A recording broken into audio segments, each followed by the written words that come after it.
Week 1 of the NFL season was absolutely wild. There were some incredible games, including the potential game of the year with Ravens-Bills. Last week, I started off the season strong, going 12-4. In this video, I'll be predicting every Week 2 game with score predictions. If you enjoyed this video, then please drop a like and subscribe if you're new. Also, YouTube added this new hype feature that allows videos from smaller channels to get recommended more, so hitting that button would be greatly appreciated. Thank you, and let's get started. Jacksonville Jaguars versus Cincinnati Bengals. For the first time since 2021, the Bengals finally got a Week 1 win. I mean, they look like shit while doing it, and only won because the Browns kicker did his best Scott Norwood impression and missed wide right not once, but twice, leaving 4 points off the board in a game the Bengals only won by 1. Their offense did absolutely nothing, and to be honest, they got outplayed by the Browns on Sunday. But it is the Bengals in Week 1, so what's new? The Jags also beat a bad team. Their defense smothered the Panthers offense, and Trevor Lawrence played well enough. Also, Travis Etienne had a good game for the first time since the dinosaurs roamed the earth, so that was cool, I guess. I could very easily see the Jaguars winning this game, but I am taking Cincinnati 27-23. I think they get their offense going this week and should be able to get this win. New York Giants versus Dallas Cowboys. Giants country, Russell Wilson is more washed than a freshly clean Lamborghini. He looked awful, and yeah, the O-line played like shit, but Russ was missing throws, taking sacks, and causing league neighbors to have a goddamn crash out on the sidelines. Oh, and this incredible defensive line everyone was so hyped about led up 220 rushing yards to a 7th round rookie in his first ever game, and Austin goddamn Eckler. They really dropped the ball with this one. Speaking of dropping the ball, CeeDee Lamb. What the hell was that? 4 drops in one game, including 2 on the final drive. Dak Prescott was doing everything he could to keep this game alive, and Lamb just sold. Both of these teams aren't amazing, but I am taking the Cowboys 23-16. I don't think CeeDee Lamb drops 4 passes again, and I think their defense should be able to overwhelm the Giants offense. But if Russ does look bad again, it might be time to consider switching to Jackson Dart.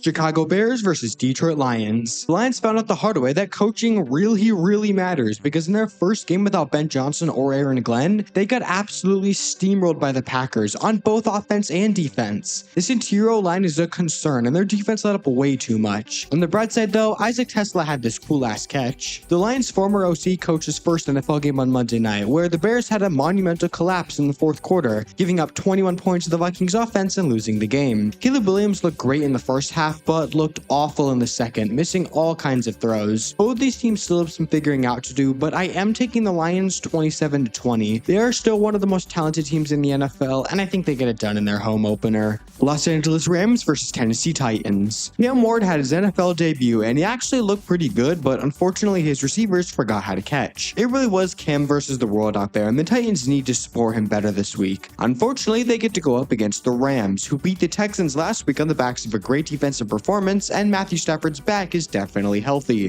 To probably no one's surprise, I'm taking the Rams 30-17. I think they dominate on both sides of the ball and move to 2-0. Miami Dolphins versus New England Patriots. I'll be honest, both of these teams kind of look like shit week 1, but at least the Patriots showed promise. Drake May had some good moments, and the defense overall played well, even if they did give up a lot of yards. The Dolphins look like a fish out of water, and I know that Dolphins aren't fish, but they sure played like they had the IQ of one, because goddamn did they look bad. They got absolutely destroyed by Daniel Jones. It looks like CTE finally took over to his brain, because, well, let's just say the nickname Tua Tagovailoa is so back. I'm taking the Patriots here 21-16. The Dolphins might actually be the worst team in the NFL, and the Patriots, I guess, aren't. But this game is definitely going to suck. San Francisco 49ers versus New Orleans Saints. I think we should rename the San Francisco 49ers to the San Francisco 49 people on IR, because not only are they still dealing with multiple injuries from last year and training camp, but George Kittle is now on IR and Brock Purdy is going to miss week 2. At least Ricky Pearsall looks great. Oh, and they finally cut Jake Moody. I'm shocked he lasted this long. A couple other things that don't last long are your mom's secret boyfriend and Saints fans' happiness, because while they managed to keep it somewhat close against the Cardinals, they were dominated in everything from time of possession to third down efficiency and other important metrics. Spencer Rattler looked fine, but forcing him to throw the ball 46 times was certainly a decision. Mac Jones will be the starter, but I am still taking San Fran 20-14. Their defense will be able to smother the Saints offense, and Christian McCaffrey and Ricky Pearsall should be able to do enough to get the win. Buffalo Bills versus New York Jets. For most of week 1, the Jets participated in the game of the week, narrowly losing to the Steelers 34-32. To everyone's surprise, Justin Fields looked really good. He was moving moving around in the pocket, making good decisions, and his connection with Garrett Wilson is real. Now, I'm not sure what Aaron Glenn was doing on defense to cause them to allow 34 points to Aaron Rodgers, but the fact that the Jets might actually have a competent offense for once is pretty exciting. Now, I said for most of week 1 the Jets had the game of the week, but that was because the Bills and Ravens brought us the game of the century on Sunday Night Football. Josh Allen has very large balls and is great at throwing them because god damn it, he was hunking that shit all over the place. 400 total yards and 4 touchdowns and a come from behind win where his defense up until the final few minutes looked like the 2024 Bengals. But in the end, the Bills somehow managed to get it done.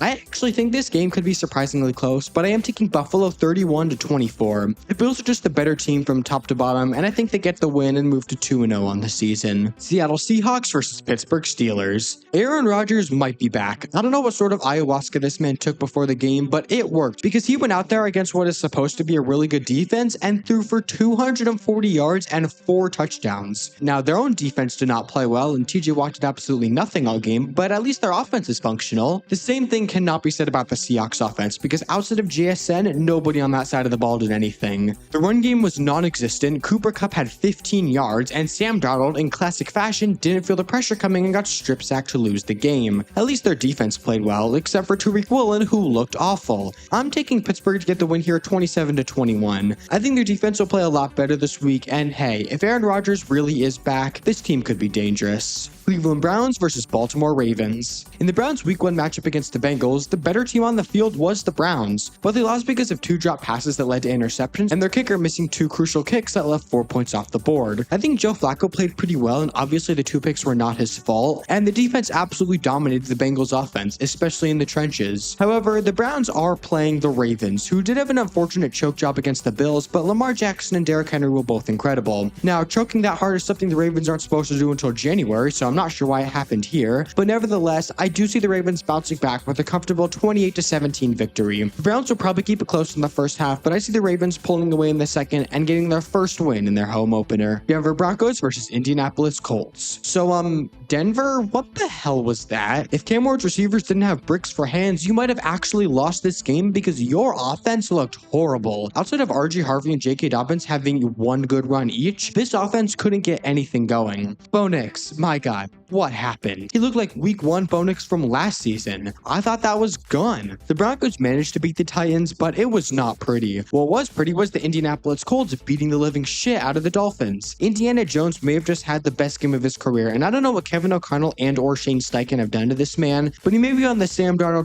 / Baker Mayfield arc. Tyler Warren also looked great, and Michael Pittman looks to be healthy again. One of these teams certainly looked better than the other in week 1, but I am taking Denver 21-17. I think their defense will be able to mostly contain Daniel Jones, and as long as Bo Nix doesn't do what he did last week, the Broncos should be able to get this win. Carolina Panthers versus Arizona Cardinals. Okay, so maybe the Bryce Young breakout isn't actually happening. I don't know what happened, but Young did not look good, throwing 2 interceptions and the Panthers only scored 10 points. They couldn't get their running game going, and not having their left tackle Ika Mekwonu did not help matters. I don't want to panic yet, but we need to see improvement soon. The Cardinals managed to get a win over the Saints, which isn't surprising, but it was closer than I think they would have liked. But MHJ looked great and Kyler was efficient, which is all you really want to see. I'm tempted to pick the Panthers to get an upset here just because I do think week 1 was a bit of a fluke, and I think they'll be much better this week, but I am taking Arizona 27-24. The Panthers defense is still so bad, and I trust Kyler a lot more than Young right now. Philadelphia Eagles versus Kansas City Chiefs. We've got a Super Bowl rematch on our hands. These are always fun. The Chiefs shockingly lost to the Chargers in week 1, and their season did not get off to a good start, as Travis Kelce took the song Hits Different way too literally and knocked Xavier Worthy out of the game. Patrick Mahomes made some superhuman plays, but ultimately it was not enough to get the win. The Eagles scraped out a win over the Cowboys. Jalen Carter decided to hawk to a spit on that thing and got ejected from the game, but the Eagles still managed to get the win, with a little help from CeeDee Lamb. This is being played at Arrowhead, so I could see the Chiefs winning, but I'm taking Philadelphia 24-23. I think Casey's lack of receivers is going to hinder their offense, and the Eagles will end up winning the Super Bowl rematch. Atlanta Falcons versus Minnesota Vikings. We've got a battle between two quarterbacks picked just 2 spots apart in the 2024 NFL Draft. The 8th overall pick, Michael Penix, couldn't quite get it done against the Bucs, but he did play really well, finishing with over 300 total yards and 2 total touchdowns. If it wasn't for Younghoe Koo missing a 44-yard field goal, the Falcons might be 1-0 right now. The 10th overall pick, J.J. McCarthy, got his first NFL win over the Bears. McCarthy played like prime Christian Ponder for the first 3 quarters, but played like prime Fran Tarkenton in the 4th, scoring 3 touchdowns and a come-from-behind win. This is definitely going to be a close game, but I have Minnesota getting it done 24-20. I think the Vikings have a much more complete team, and I think McCarthy is going to have a more balanced game. Tampa Bay Buccaneers versus Houston Texans. So, Houston, how's that new look O-line, huh? Yeah, shockingly, making an already bad O-line even worse won't bode well for your offense, as CJ Stroud was running for his life all game and the Texans only scored 9 points. Their top 2 receivers were Jaden Higgins and Xavier Hutchinson, as Nico Collins did jack shit all game. The Bucs got a narrow win over the Falcons, as Emeka Egbuka lit things up with 2 touchdowns and they got lucky with a late missed field goal. This game is probably going to be pretty close, but I am actually taking Houston to win 27-24. The Bucs don't nearly have the pass rush the Rams do, so CJ Stroud should have more time to throw, and I think the Texans defense could take advantage of an injured Bucs offense. Los Angeles Chargers versus Las Vegas Raiders. I don't know what in the world Madison Beer has done with Justin Herbert, but it worked because he played like an MVP candidate and beat Kansas City for just the 3rd time in his career. He was making plays through the air and on the ground and legitimately might have put himself back in the top 5 conversation. The Raiders don't have a Justin Herbert at QB, but I think they're happy with Geno Smith, who played well in his Week 1 win over the Patriots. Brock Bowers is really good at football and Ashton Genty scored his first touchdown. But at the end of the day, I am taking the Chargers 27-17. If Justin Herbert can play even 75% as good as he did in Week 1, the Raiders stand no chance.